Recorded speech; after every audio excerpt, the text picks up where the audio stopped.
Good morning students. आज हम करेंगे चैप्टर 9 अपना हिंदी रीडर का, जिसका नाम है न्याय मंत्री।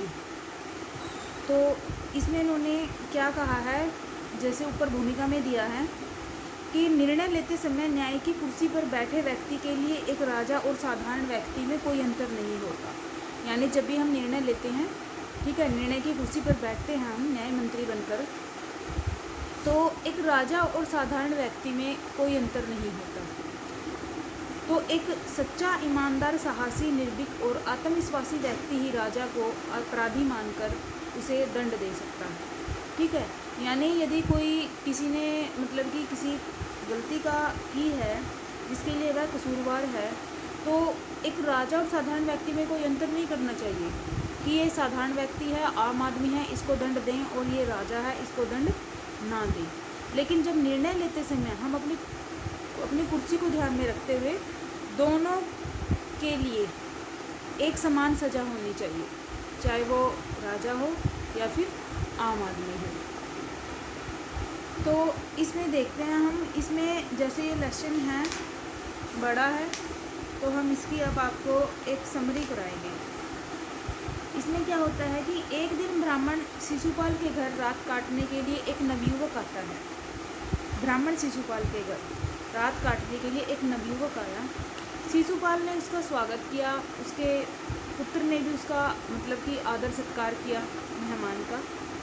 तो भोजन खाने के बाद उनकी बात देश की अवस्था पर चलने लगी। ठीक है, कि देश में क्या क्या चल रहा है, इस विषय पर उनकी बात चलने लगी। शिशुपाल बोल उठे, आजकल बड़ा अन्याय हो रहा है। अतिथि ने कहा, दोष निकालना तो सुगम है, परंतु कुछ करके दिखाना कठिन है। शिशुपाल ने कहा कि आजकल बड़ा अन्याय हो रहा है। अतिथि ने कहा, दोष निकालना तो सुगम है, परंतु कुछ करके दिखाना कठिन है।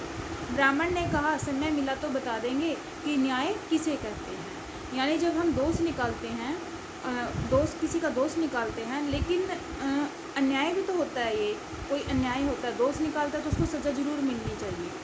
ठीक है, तो सुबह उठकर परदेसी शिशुपाल को धन्यवाद देकर विदा हो गया। जो परदेसी था, जो मेहमान था, उनके घर ब्राह्मण शिशुपाल के घर अतिथि बनकर आया था, उन्होंने क्या किया, सुबह उसको विदा कर दिया। तो कुछ दिनों के बाद शिशुपाल से मिलने के लिए कुछ सिपाही आए। उन्होंने उससे कहा कि शिशुपाल ने उन्हें दरबार में पधारने के लिए कहा था। तो कुछ सिपाही आते हैं किसके दरबार में, शिशुपाल के दरबार में। तो वो दरबार में पधारते हैं। तो उन्होंने देखा, जब वो दरबार में पहुँचे शिशुपाल के, तो उनके सामने वही अतिथि सिंहासन पर विराजमान है। वही अतिथि कौन, जो ब्राह्मण शिशुपाल के घर रात काटने के लिए आया था। तो यह सब माजरा देख के क्या है, शिशुपाल को बड़ा आश्चर्य हुआ कि यह तो वही नवयुवक है।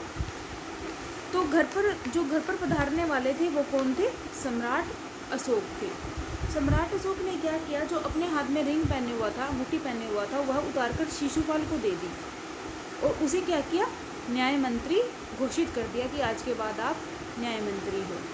लगभग 1 महीने के बाद किसी ने रात में एक पहरेदार की हत्या कर दी। यहीं से इस लेसन का मेन मूल भाव स्पष्ट होता है कि एक पहरेदार की हत्या कर दी। तो शिशुपाल ने खाना पीना छोड़कर अपराधी का पता लगाया कि अपराधी कौन है, किसने पहरेदार की हत्या की।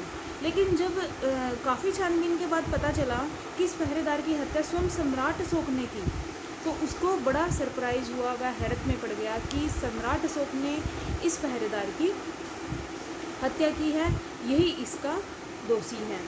परंतु उनके अनुसार न्याय की दृष्टि में क्या था, वही जो उन्होंने पहले लिखा है, हमारे पाठ का जो स्टार्टिंग में मूल भाव था कि उनकी दृष्टि में क्या था कि सम्राट और साधारण व्यक्ति में कोई अंतर नहीं था। क्योंकि उनके मन में उसी टाइम आ गया कि सम्राट ने जो इस पहरेदार की हत्या कर दी है, तो इसी का एक न्याय की कुर्सी की तरफ देखते हुए, न्याय मंत्री होते हुए, उसके लिए तो गुनहगार वही बनता है। तो अगले दिन वे दरबार में एक उच्च अधिकारी धनवीर को आदेश दिया कि वह सम्राट को गिरफ्तार कर ले। उसने किसको, उच्च अधिकारी धनवीर को, किसने आदेश दिया, शिशुपाल ने। तो शिशुपाल के पुनः कहने पर उसने राजा को गिरफ्तार कर लिया, यानी सम्राट अशोक को। न्याय मंत्री ने कहा, यानी शिशुपाल ने कहा कि अशोक तुम पर पहरेदार की हत्या का आरोप लगाया जाता है, तुम इसका क्या उत्तर देते हो? सम्राट ने कहा अपने उत्तर में कि मैंने उसे मारा अवश्य है, पर वह उदंड था। उदंड यानी अक्खड़ व्यक्ति था। तो सम्राट अशोक शिशुपाल की परीक्षा लेना चाहते थे कि उसके मन में भी था कि मैं सम्राट हूँ, ये इसके लिए मेरे को दोषी मानेगा या ना मानेगा। तो क्या है, सम्राट अशोक शिशुपाल की परीक्षा लेना चाहते थे। तभी शिशुपाल ने कहा, सज्जनों, यह सच है कि मैं न्याय मंत्री हूँ, परंतु यह भी सच है कि अपराधी को दंड मिलना चाहिए। यानी वो मतलब कि जो सज्जन व्यक्ति बैठे थे उसकी सभा में, उनको वह दिखाना चाहता था कि आप ये मत सोचना कि मैं एक न्याय मंत्री हूँ और मैं सम्राट अशोक को दंड नहीं दूंगा। उन्होंने साफ कहा कि मैं न्याय मंत्री हूँ, लेकिन यह भी सच है कि अपराधी को दंड मिलना चाहिए, परंतु अपराधी कोई और नहीं, कौन है? स्वयं सम्राट अशोक। तो शास्त्रों में क्या है कि राजा को ईश्वर का रूप माना गया है, इसलिए उसे ईश्वर ही दंड दे सकता है। अतः मैं यह बात कौन कहता है? यह बात जो ब्राह्मण था, शिशुपाल न्याय मंत्री था, वो बोलता है। अतः मैं आज्ञा देता हूँ कि सम्राट को चेतावनी देकर छोड़ दिया जाए। शिशुपाल क्या कहता है कि मैं आज्ञा देता हूँ कि सम्राट को चेतावनी देकर छोड़ दो और उनके स्थान पर क्या करो, क्योंकि वह गुनाहगार है, उन्होंने एक पहरेदार की हत्या कर दी, ठीक है। और उसके जवाब में उनका उत्तर था सम्राट अशोक का कि उन्होंने हत्या की है, वह मानता है, लेकिन वह एक उदंड था, यानी अक्कड़ व्यक्ति था। तो शिशुपाल क्या बोलता है कि सम्राट को चेतावनी देकर छोड़ दो और इसकी जगह क्या करो, एक सोने की मूर्ति बनवाओ। किसकी? सम्राट अशोक की, और उसे फांसी पर लटका दिया जाए। क्यों? क्योंकि ताकि लोगों को शिक्षा मिल सके कि गुनहगार होने की सज़ा अवश्य मिलती है।